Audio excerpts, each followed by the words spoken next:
2028ಕ್ಕೆ ಮತ್ತೆ ಕಾಂಗ್ರೆಸ್ ಅಧಿಕಾರಕ್ಕೆ ಬರದಿಲ್ವಾ? ಮಾಜಿ ಸಚಿವ ಕೆಎನ್ ರಾಜಣ್ಣ ಸ್ಫೋಟಕ ಹೇಳಿಕೆ ಕೊಟ್ಟಿದ್ದಾರೆ. ಮಧ್ಯದಲ್ಲಿ ಸಿಎಂ ತೆಗೆದಾಗ ಮುಂದಿನ ಚುನಾವಣೆಯಲ್ಲಿ ಕಷ್ಟ ಆಗುತ್ತೆ. ಸಿಎಂ ಬದಲಾದಾಗ ಮುಂದಿನ ಚುನಾವಣೆಗಳಲ್ಲಿ ಪಕ್ಷ ನೆಲ ಕಚ್ಚಿವೆ. ಹಿಂದೆಯೂ ಇಂಥದ್ದೇ ಕೆಲವು ಉದಾಹರಣೆಗಳಿದಾವೆ. ನಿಮಗೆಲ್ಲ ಇತಿಹಾಸ ಗೊತ್ತು, ನನ್ನ ಬಾಯಲ್ಲಿ ಯಾಕೆ ಹೇಳಿಸ್ತೀರಾ? ಸಿದ್ದರಾಮಯ್ಯ ನಡೆ ಮೇಲೆ ಮುಂದಿನ ಚುನಾವಣೆ ಆಗುತ್ತೆ.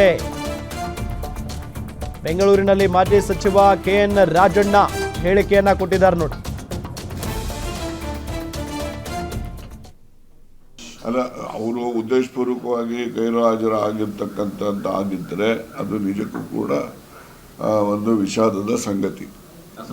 ಒಂದು ನಮ್ಮ ಇತಿಹಾಸ ನೋಡ್ಕೊಳ್ರಪ್ಪ ನೀವು, ಎಲ್ಲೆಲ್ಲಿ 5 ವರ್ಷದ ಟರ್ಮಲ್ಲಿ ತೆಗೆದಿದ್ದಾರೆ, ಯಾವ್ಯಾವ ಪಕ್ಷದ ಒಬ್ಬ ಸರ್ಕಾರಗಳು ಬದಲಾವಣೆ ಮಾಡಿದ ನಾಯಕತ್ವನ, ಅವೆಲ್ಲ ಮುಂದಿನ ಚುನಾವಣೆ ನೆಲ ಕಚ್ಚಿರೋದೆ.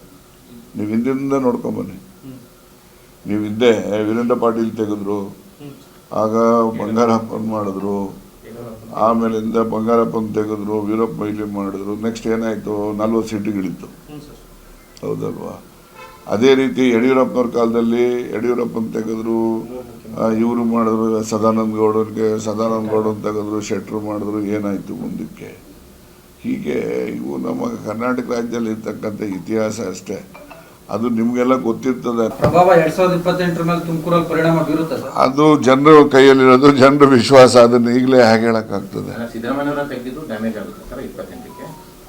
ಡ್ಯಾಮೇಜು ಆಗುತ್ತೆ ಅಂದರೆ ಸಿದ್ದರಾಮಯ್ಯನವ್ರ ನಡವಳಿಕೆ ಮೇಲೆ ಹೋಗ್ತದೆ. ಈಗ ನಾನು ನಿಂತ್ಕೊಳ್ಳಲ್ಲ ಚುನಾವಣೆಗೆ ಅಂತ ಹೇಳ್ತಾರೆ. ಚುನಾವಣೆಗೆ ನಿಂತ್ಕೊಳ್ಳೋದಿಲ್ಲ ಅಂತ ಹೇಳೋದೇ ಒಂದು ದೊಡ್ಡ ಡ್ಯಾಮೇಜು, ಗೊತ್ತಾಯ್ತಾ?